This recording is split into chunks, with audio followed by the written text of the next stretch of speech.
Hi, it's Patrick Hutzel from IntensiveCareHotline.com with another quick tip for families in intensive care. So today I want to talk about risky extubations and what that means and what are strategies to manage risky extubation. So let's just clarify the terminology. Extubation means the removal of the breathing tube, and it comes after someone has passed spontaneous breathing trials while they're on a ventilator with a breathing tube, often coming out of an induced coma. So some extubations in ICU are very straightforward.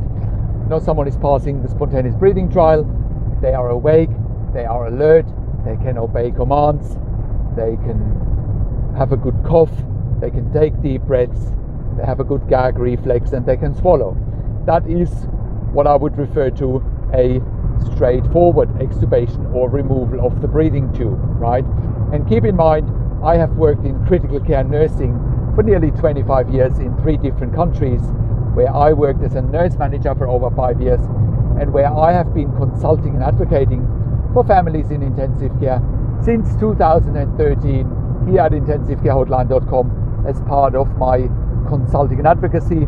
And I can very confidently say that we have saved many lives with our consulting and advocacy, and you can verify that on our testimonial section at IntensiveCareHotline.com or on our podcast section at IntensiveCareHotline.com, where we have done client interviews.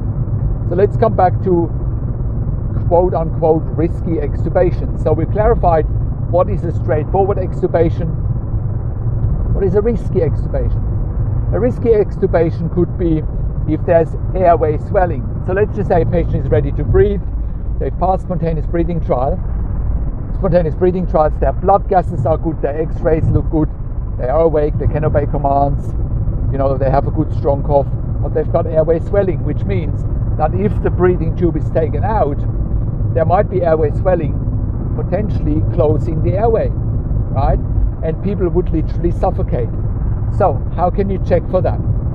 Right, and how can you manage that? So the first thing that intensive care teams need to do is they need to take the cuff down on the breathing tube to see whether a patient can breathe spontaneously whilst the cuff is down, and see whether there's an air leak. If there's no air leak, then that could be a risk of airway swelling, and the risk of taking out the breathing tube might be too high, because if the airway closes, you can't get a breathing tube back in, and then you're literally left with no airway unless you establish an emergency tracheostomy, right? But all of that is too risky. One way to manage the extubation before extubation when there's airway swelling is with adrenaline nebulizers, steroids, and get the airway swelling down, right? That's one way to manage it. But you don't want to take it out and then realizing that the airway is closed and collapsed, and then start adrenaline nebulizers or give steroids, because by then it could simply be too late. Next, other risky, quote-unquote risky extubations could be if someone is not quite awake yet, but they've passed some spontaneous breathing trials, but their Glasgow coma scale might be an 8 or 9, right? They're not fully awake, there is some brain damage, right, or some delayed brain activity. There could be some neurological events such as seizures, right, epilepsy, etc. That could be risky to extubate someone. Other issues could be around if someone has no cough reflex, no swallow reflex, they are also risky extubation. So how can you manage that? Or another situation is if someone still has a pneumonia, which often happens when someone is on a ventilator, they end up with a ventilator-associated pneumonia, also known as VAP. So how do you manage that? Well, again, one way to manage it is potentially with high-flow nasal prong oxygen, right? Or with BiPAP, CPAP, right? With a cough assist is another strategy, a cough assist machine. Or other strategies are mobilization, physical therapy, breathing exercises, coughing exercises, nebulizers, humidified oxygen or humidified air. Those are all strategies to manage quote-unquote risky extubations. Now, just one more comment when it comes to quote-unquote risky extubations about nutrition. Most patients in ICU that are ventilated with a breathing tube have a nasogastric tube, right? And with that nasogastric tube,